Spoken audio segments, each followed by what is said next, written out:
Hey Sag, welcome to my page. This is Lotus Magic bringing you your July 2018 Oracle Guidance message. Before I get into the reading, I just, as you can see, the cards are already laid out because I shuffled and I pulled my cards already. And I did this for two reasons. One, for time consumption, to lessen the time you have to spend on a video watching me shuffle and things. And if you watch last month's video, you can see that sometimes shuffling takes me a while because of the way that I shuffle. I like to let the cards speak to me instead of shuffling and then pulling what I feel. I like for the cards to speak to me. So I sometimes take a little while to shuffle, and I just wanted to lessen the time you had to spend going through that process. And also, after I pull the cards, I really like to take a minute to sit down and really connect with the cards and the energy of the cards and connect to spirit to bring the most accurate reading possible. And sometimes that means I have to sit and really process the message. And I really don't like to do that on camera because I feel a little more rushed to get the message out. And there's a lot of times where after I'm done, I'm like, oh, I forgot. I should have said this. I could have said this. And things are coming to me afterwards. So I like to make sure that I am getting the message that I need to get before I deliver it so that I'm not missing anything and that I'm able to give you the most accurate reading. So with that being said, I'm going to go ahead and get into the reading. So Sagittarius, this month, you're really, the energy that's coming about is really focused on the home. Your oracle guidance message comes from the angel of psychic ability. And it says your intuitive and psychic abilities are strong at present. Where you need to focus your energy is on manifestation and domestic harmony. And your healing insight message comes from the crystal apatite. So what I'm getting from this message, Sag, is that this month you need to focus on using your intuition to really manifest domestic harmony. It's almost like it just laid it out in a sentence for me. And what I mean by that is if there's conflict in the home and you're feeling as if you're not connected and possibly you're in a lower vibration, maybe frustration with things that are going on in the home, this reading is kind of telling me the part that you're playing in it. And though your intuition might be high and your psychic abilities are really strong, you may not be manifesting the harmony you seek because of the way that you are delivering your messages. So what I'm saying is you really need to focus your energy this month on manifesting peace in your home by speaking more abundance and not focusing on the lack. And it's possible that lately you've been really focusing on everyone's lack in the family. And when you do that, you create this energy where everyone's kind of not receptive to what you're saying because you are coming off critical and negative. So it's time for you to shift your energy into really speaking abundance into your family. Even if there are things that you don't like, try to balance it out with things that you do like and letting everyone know what they are doing right instead of always focusing on what they're doing wrong. But I'm also feeling like if you are going to focus on, what people are doing wrong, make sure you're acknowledging your part too. Okay, don't see everyone else's flaws and not your own. Okay, have the same intuition for yourself that you're having for others right now, and also use that intuitive insight to speak abundance into you. So what I'm saying is if you go into a vibration of abundance within yourself, you're going to start to see that vibration attract to you in your surroundings. But right now, because you're not really focused on the abundance in the home and focused more on the lack, what everyone's not doing, if people aren't doing their part, people aren't doing their fair share, if your partner's not bringing as much to the table, if the kids aren't doing, if you're focused only on that, it's really creating this domestic discord in the home. And then it's only causing you frustration because you're not able to see why people aren't seeing what you're seeing and feeling what you're feeling. But it's because it's coming off very critical and judgmental, and that makes people act in the opposite energy that you're really wanting them to. So balance it out with good compliments as well as criticism. Okay, criticism and judgment are two different things. Saying what you need to say to make people better is one thing, but when it starts to go into the form of judgment, it makes people defensive, and then they're not receptive to the message. Even if you're right, they're not going to be receptive to the message because it's coming off judgmental. So you're going to need to really watch your words, watch your delivery, watch your tone, and make sure you're not delivering these messages when you're frustrated.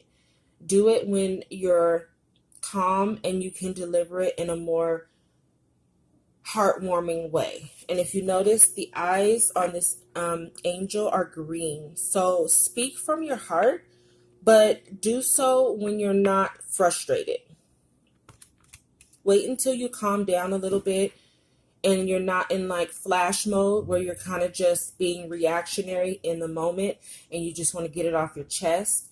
And Sagittariuses are very blunt. They're very honest people, but sometimes they just lack the tact that's needed to really help people receive their message. So focus on your tact, your delivery, and the way that you're speaking to people, because you're speaking right now way more lack and being critical of people's lack and shortcomings than you are of what they're bringing to the table in a positive light.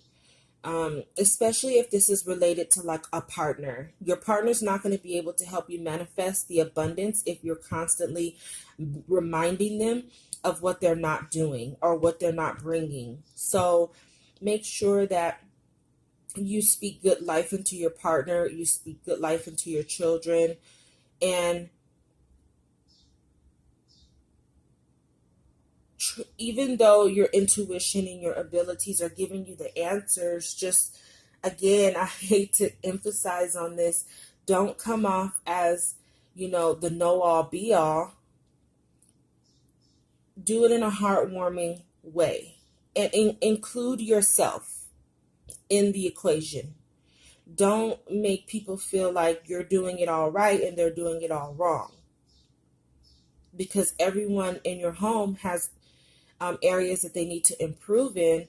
So you definitely want to include yourself. So when you're having, if you're going to have a family meeting, don't head the family meeting with you're doing this, you're doing this, you're doing this, and I need this, this, this, and this. Make sure that you include yourself, because that also makes people more receptive to change, because they see that, well, you're being fair. You're being fair about the criticism that you're giving, and not coming from a place where you don't have anything to change. But use your intuition, and also understand that everything you think doesn't have to be said. Everything you know doesn't need to be stated. Use your intuition and really let it guide you on when to speak and when to not speak. And then when you are getting that intuitive pull to speak on something, do it from your heart. Pink represents the heart chakra, and also be willing to give as much as you want to receive. So how I'm taking that is be willing to take in some criticism as much as you're willing to give it. So when you are telling your partner or your family, hey, this is how I feel, this is what we need to do, also be open to your partner or your family also telling you what you need to do. Because love is giving and receiving. So be willing to take what you dish. And remember, if you're going to dish it out negatively, you better be willing to take it in, get it back negatively. That's why you need to stay in a more heartwarming place and do it from a place of love so that when you get it back, you're getting it back from a place of love from them. And there's not that negative feeling of like almost attack where you're attacking each other in the process, because nothing productive happens if it's coming from a place of attacking each other and being overly critical. Like no one's going to really make the changes that's needed if everyone's just attacking each other, because now it's just turning into who can make the bigger attack, and it's just becoming a war. And that's not really what you want.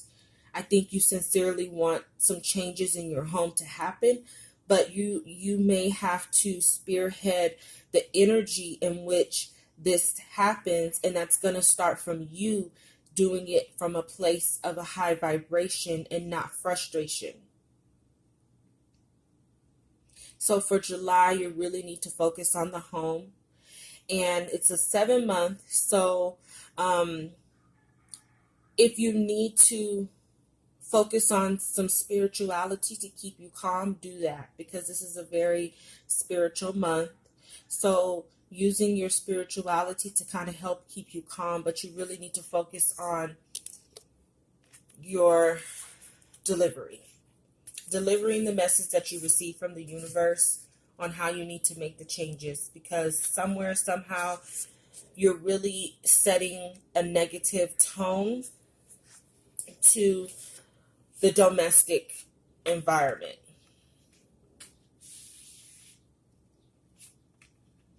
And in order to manifest what you want, you're going to need to really raise your vibration into a warmer heart space. Because right now you might be being a little cutthroat, a little cold-hearted, and it's creating that domestic discord. And you don't like it, because what you're getting back is because you're putting out frustrated vibes, you're getting back that same energy, and it's keeping you frustrated. And if you're kind of the head of your household in terms of, how your home runs and, the structure of your family, you're going to really need that positive energy to get everybody on board for what you're trying to manifest. And you're not going to do that if you're in a negative state and you're talking to people kind of crazy and you're not being harmonious yourself. So stay in love, in a love vibration, and watch how the energy in your home changes for the month of July. So your crystal healing message comes from Appetite. Clear away confusion or guilt. Accept the truth about yourself. You are a complex being with credits and deficits. Recognize these without judgment. Move away from aloofness or social alienation and show others who you truly are. You are perspicacity. I think I said that right. You have much to offer by way of service as you access insights for the collective good. Your intuition knows what's best for you. So be inspired, discern truth within, recognize what's real in your world, and restructure your reality. Don't be deceived by false fronts. See what is beneath. Develop your metaphysical perception. Things improve steadily. Understand the circumstances are merely learning opportunities. It is time to be of service to others. Teach what you know. So again, it's kind of confirming what I was saying about your intuition being really high, but also taking the time to look at yourself as you're getting your messages. Don't just assume everything applies to everyone around you. Also look within. And appetite is also kind of like a communication stone. So you might want to do some work with your throat chakra. You can gargle with like salt water. That's a really good thing to do when your words start to get too salty, in a sense. Gargle with some salt water. Get some crystals that really help with your throat chakra. And if you're feeling things that are very strong but may not be the most positive, write them down first, reread it to yourself, and then it's like if you do that, it's almost like, let me hear how I'm going to sound if I were to say it right at this moment. So write it down first, reread it, and then you're going to release some of that frustration, that initial frustration that you have. But two, you can go back and you can kind of edit and kind of see how your own delivery. It's kind of like you're looking at yourself to see how those exact words, are they going to help or were they going to hurt? So it's kind of like doing some self-reflection before you step out and speak. Because you might need to do some teaching in the home where you're teaching people how to get the house and the home on one accord. And so you may have to teach your partner some things. You may have to do some teaching to your children, but you're going to need to make sure that you're delivering these teachings from a higher vibration and a place of love, not a place of judgment, and not a place of focusing only on their lack. So it's almost like how they teach us, because I am a teacher too. And what they teach us when it's time to do parent-teacher conferences is that you never start a parent-teacher conference with what the child is lacking or what the child is doing wrong. Because it immediately puts the parent in a place of defense where they immediately go into wanting to defend their child. Because now you're coming off as if like it's personal and you just have something against their child and their child is all bad. So we were always taught to start a parent-teacher conference off with something positive that the child brings to the table before you go into what they're lacking. So you need to adopt that same kind of rule of behavior when you're speaking to your partner or your children. First, start off with something that they're bringing to the table that benefits the family, that's good for the family. Okay, and then go into the constructive criticism. And then also take accountability if you are not helping, or if you're hurting the harmony of the home. Take accountability, because you're teaching people how to take accountability by taking accountability yourself. You're leading by example. Okay, so until August, Sagittarius, love and light. Don't forget to like, share, and subscribe.